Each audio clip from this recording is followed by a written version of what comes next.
A paz do Senhor, meus queridos e amados irmãos, mais uma vez estamos de volta para mais uma leitura da lição da Escola Bíblica Dominical, classe dos adultos, lição da CPAD, Casa Publicadoras das Assembleias de Deus. Estamos na lição do primeiro trimestre do ano de 2023, que traz o tema Aviva a Tua Obra, o chamado das Escrituras ao quebrantamento e ao poder de Deus. Seja muito bem-vindo ao nosso canal. Eu sou o pastor Alexandre Bernardino e o objetivo deste canal é deixar a leitura da lição da semana, aquela que será estudada no próximo domingo, para que você, no corre-corre da vida, que não tem tempo de pegar na mão a sua lição durante o dia para ler, você colocar aí no seu tablet, você colocar no seu iPhone, na sua TV, você colocar aí no seu smartphone o vídeo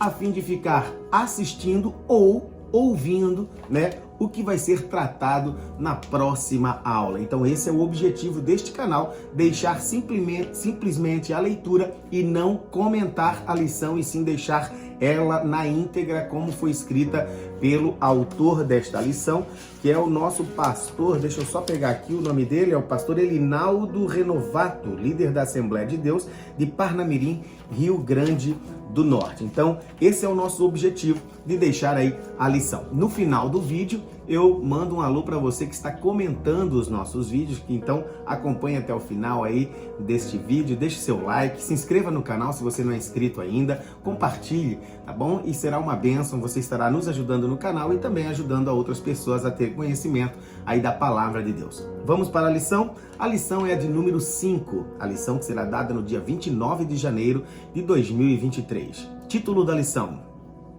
O avivamento na vida da igreja. Texto áureo: E todos foram cheios do Espírito Santo e começaram a falar em outras línguas, conforme o Espírito Santo lhes concedia que falassem. Atos 2 e versículo 4. Verdade prática. Ao longo dos anos, a igreja experimenta avivamentos por meio do batismo no Espírito Santo e da atualidade dos dons espirituais. Leitura diária.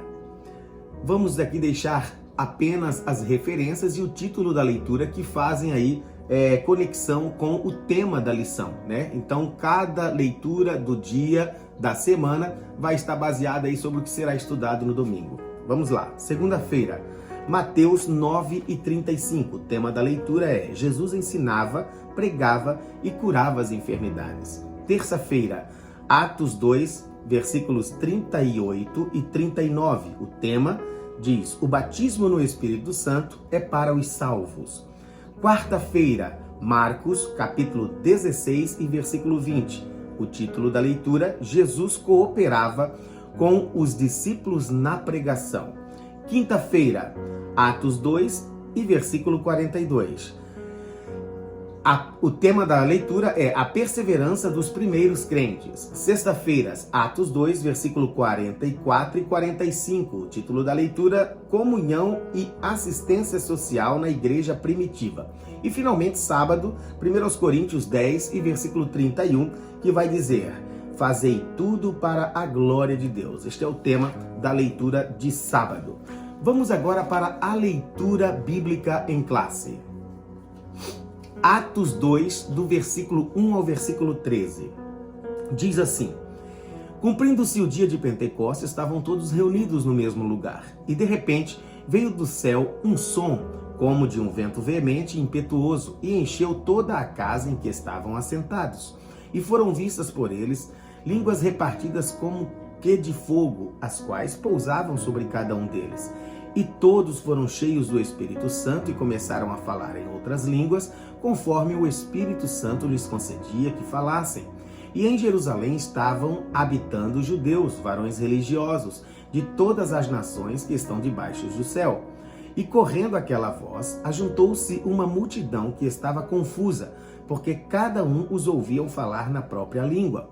E todos pasmavam e se maravilhavam, dizendo uns aos outros: Pois que não são galileus todos esses homens que estão falando? Como, pois, ouvimos cada um na nossa própria língua em que somos nascidos?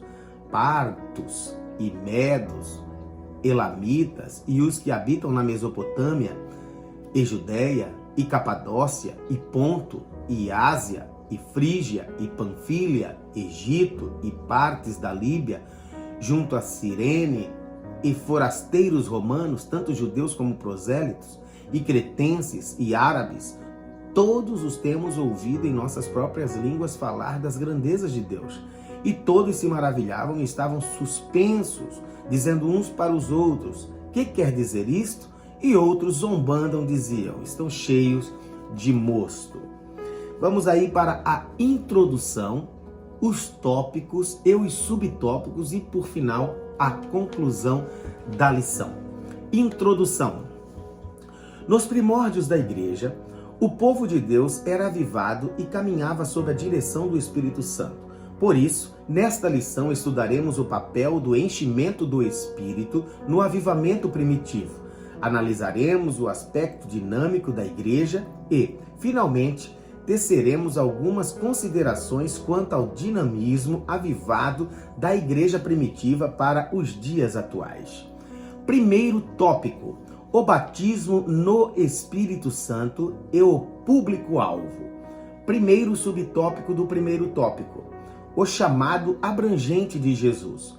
A primeira condição para receber o batismo no Espírito Santo é passar pela experiência da salvação, sendo necessário arrepender-se e crer no Evangelho. Marcos, no capítulo 1 e versículo 15. Pois, sem arrependimento e fé não há salvação. A segunda condição é obedecer a Deus, pois nosso arrependimento e fé devem apresentar frutos dignos. 1 João, no capítulo 5, versículo 2 ao versículo 4. E, finalmente, a terceira condição é santificar-se, pois sem santificação ninguém verá a Deus. Hebreus, no capítulo 12, versículo 14. Esse chamado de Jesus é para todas as pessoas. Ele antecede a experiência do batismo no Espírito Santo. Segundo subtópico do tópico 1. A promessa é para todos os salvos. Os discípulos, a receberem essa manifestação sobrenatural do Espírito Santo, ou melhor, vou começar a leitura. Os primeiros a receberem essa manifestação sobrenatural do Espírito Santo foram os discípulos que, salvo, se reuniam no cenáculo para perseverar em oração. Atos 1, versículo 12 ao 14. Eles esperavam o cumprimento da promessa feita por Jesus. Atos 2 e 1, conferência com 1, versículo 4, 5 e 8. Ponto final. De repente, o Espírito foi derramado sobre todos os que estavam reunidos e assentados na casa. Atos 2, 1 e 2. Ao final do segundo capítulo de Atos, o apóstolo Pedro afirma que a promessa diz respeito a vós e aos vossos filhos e a todos que estão longe, tanto quanto Deus o Senhor o chamar. Atos 2 e 39. Assim, o texto bíblico atesta a abrangência atemporal e perene da promessa. O batismo no Espírito Santo é para todos os salvos em todas as épocas, culturas e geografia. Subtópico 3. O engano dos cessacionistas. O cessacionismo é uma corrente da teologia reformada e de algumas igrejas históricas, que afirma que os dons espirituais cessaram na igreja primitiva. Segundo essa corrente, o batismo no Espírito Santo e os dons espirituais eram apenas para os dias apostólicos. Há uma ginástica de interpretação bíblica para justificar essa inconveniência histórica. Há outros ainda que, seguindo seus teólogos, afirmam que o batismo no Espírito Santo é a própria conversão.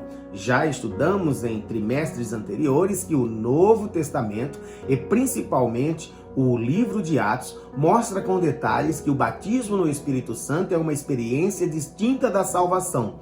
Como vimos aqui, todos os discípulos que receberam o batismo no Espírito já eram salvos, e que os dons espirituais transbordaram os limites da igreja apostólica. Portanto, como pentecostais, afirmamos o batismo no Espírito Santo com evidência física de falar em línguas estranhas, bem como a atualidade dos dons espirituais na vida da igreja. Essa realidade espiritual perpassa todas as épocas, culturas e geografias em que haja um salvo em Cristo. Tópico de número 2. O dinamismo da Igreja Apostólica. Primeiro subtópico do tópico 2. A Igreja nasce avivada. Do ponto de vista histórico, a Igreja passou a existir no dia de Pentecoste. Isto ocorreu sob a atuação direta do Espírito Santo. A Igreja nasceu avivada. Assim como o tabernáculo foi consagrado pela descida da glória divina, Êxodo no capítulo 40, 34 e 35, a Igreja foi consagrada pela descida do Espírito Santo, Atos 2. Portanto, ali no Pentecoste, o Senhor da Igreja iniciou o maior avivamento da história humana. Subtópico de número 2 do tópico 2. A Igreja depois do Pentecoste. Os sinais de poder ou os sinais do poder de Deus nos Atos dos Apóstolos podem ser resumidos assim: conversão e batismo, Atos 2 e 41, os quais eram frutos do avivamento espiritual em Jerusalém. Após o Pentecostes, a Igreja Apostólica pregava na autoridade do nome de Jesus, na unção e no poder do Espírito Santo. Por isso, nessa igreja havia perseverança na doutrina, na comunhão e na oração, Atos 2 e 42. Havia também temor, sinais e maravilhas, Atos 2 e 43. Além de cuidado especial para com os irmãos carentes, Atos 2, 44, 45, Atos 4, 32 e 33. O avivamento espiritual da Igreja Apostólica revela um profundo compromisso em duas esferas: a espiritual, piedade, palavra e oração, e a social, comunhão, suprir a carência. Tópico de número 3. Um ministério ungido para os dias atuais. Primeiro subtópico do tópico 3. Na unção do Espírito Santo. A pregação cristã deve ser acompanhada de poder, sinais e milagres. Esses sinais podem ser manifestos por meio de salvação de vidas para Jesus, expulsão de demônios, imposição de mãos sobre enfermos para serem curados, conforme Jesus declarou que acontecera. Marcos 16 e versículo 18. Um ministério avivado, ungido pelo Espírito Santo, é indispensável à missão da igreja nesses dias. Subtópico 2 do tópico 3. Autenticado por Deus. Um ministério ungido não se desenvolve apenas por intermédio dos instrumentos formais e acadêmicos dentro dos padrões hermenêuticos, exegéticos e homiléticos da pregação. Todos esses instrumentos são importantes para o aprimoramento do obreiro, mas só eles não bastam. É preciso que Deus aprove o trabalho do obreiro. Foi assim que aconteceu em Marcos, quando Jesus autenticou a pregação dos discípulos, confirmando a palavra com os sinais que seguiam, Marcos 16 e 20. Portanto, o modelo da pregação do Novo Testamento é uma mensagem confirmada pelos sinais e prodígios de Deus. Subtópico de número 3 do tópico 3. Glorifica a Cristo. O ministério ungido pelo Espírito glorifica a Cristo e não ao homem. Não por acaso, nosso Senhor declarou que a missão do Espírito Santo é glorificá-lo. João 16, versículo 13 e 14. Assim, toda a mensagem do Evangelho e atividades sob a direção do Espírito Santo devem glorificar a Cristo. Aos Coríntios, o apóstolo Paulo ensina que quer comais, quer bebais, ou façais outra qualquer coisa, fazei tudo para a glória de Deus. 1 Coríntios 10 e 31. Deus em Cristo é que deve ser glorificado a partir de nossa instrumentalidade na obra do Senhor. Chegamos agora para a conclusão da lição. A Igreja Apostólica nasceu sobre o avivamento do Pentecostes, debaixo do glorioso batismo no Espírito Santo ao longo de sua história. Aprendemos que a razão do seu êxito não foi conhecimento humano de seus pregadores, membros e congregados. O que fez toda a diferença no ministério da Igreja Apostólica foi a unção do Espírito Santo sobre a Igreja. Não podemos deixar a chama apagar. A unção do Espírito Santo continua disponível hoje. Tá aí então a leitura da lição de número 5 da lição Aviva a Tua Obra, o chamado das Escrituras ao quebrantamento e ao poder de Deus. A primeira lição do trimestre do ano de 2023. Quero deixar aqui o meu abraço a todos os irmãos que estão comentando os nossos vídeos. Quero começar aqui pela minha mamãe, que mais uma vez deixou aqui a sua mensagem. Deus abençoe de forma muito especial a sua vida, tá bom? Irmã Jussá Pereira, que sempre comenta, minha fã número 1. Mãe, te amo, estou com saudade, que Deus abençoe a sua vida. Também queremos deixar aí o nosso abraço ao nosso querido irmão João Teixeira, filho. Um abraço, meu querido irmão. Ele diz, amei, Deus continue te abençoando sempre. Grande abraço, que Deus abençoe a sua vida de forma especial. Aqui da nossa igreja, nossa querida irmã, cantora, missionária, Lenilda Borges. Deus abençoe a sua vida, que também deixou a sua mensagem. Irmã Lenilda, um grande abraço. Também quero deixar aqui um abraço ao professor Camargo. Ele deixa um comentário e faz uma pergunta. Por que não explica? E eu vou dar a resposta. Já dei a resposta lá no site, né? Lá no YouTube. Mas vou deixar aqui também. Nós não explicamos porque esse não é o objetivo do canal. O objetivo aqui é só deixar a leitura na íntegra da lição para que os irmãos aí possam acompanhar a leitura daquilo que será ensinado e explicado na escola bíblica dominical aí na sua igreja, no domingo ou qualquer outro dia alternado, como acontece aqui na cidade de Queens, a igreja a qual eu sou pastor, a Brazilian Assembly of God, ou Assembleia de Deus Brasileira, na cidade de Queens, no estado de Massachusetts, no norte dos Estados Unidos da América, a qual a nossa escola bíblica é na sexta-feira à noite, a partir das 8 horas da noite, onde nós temos um grupo lindo e maravilhoso de irmãos que estão acompanhando a leitura e a explicação, as aulas. Temos classe para as crianças, jovens e adolescentes, juniores, classe dos adultos, enfim, é lindo e maravilhoso o que Deus está fazendo aqui nesse lugar. Dito isso, Deus abençoe a sua vida. Voltamos na próxima semana com mais uma leitura da lição da Escola Bíblica Dominical. Juntos, aprendendo a palavra de Deus. Fique na paz. Até 1000 gerações, tua família.